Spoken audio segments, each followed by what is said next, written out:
The 2020 legislative session is officially underway, with lawmakers returning today for their 4-month-long session. Yeah, our Allison Zimmerman in Denver tonight, live with a look at what we can expect this time around. Good evening, Allison.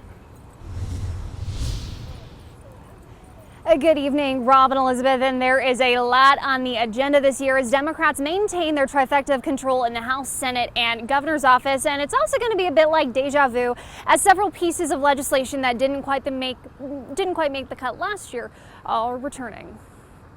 Organized and ready for business. Day one is now in the books for Colorado lawmakers. After a ceremonial start to the 2020 session, senators and representatives are eager to get to work.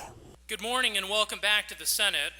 Senate President Leroy Garcia from Pueblo wants to see more compassion from his fellow legislators. Yet the truth is, compassion is not enough. As he works to rally the chamber and pass some key pieces of legislation. Will it take a lot of work? Yes. Does it take collaboration? Absolutely. Some hot topics we'll see this session include a public option for health care, a return bill to repeal the death penalty, and paid family leave after lawmakers left last session agreeing to a study on the issue.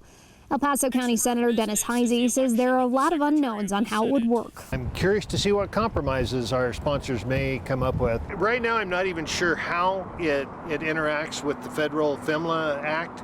As Democrats hold their majority in the House, Senate, and governor's office, Heisey says his party is looking at how they can best work with Democrats to get legislative priorities passed. I think this year we're going to be better about making sure we have a Democrat on board with our bills. Garcia says he's looking forward to working with his colleagues across the aisle and avoid what became a contentious session in 2019 again. There were times last year where it was a little tough, and I think it's mindful that they have to, we want cooler heads to prevail.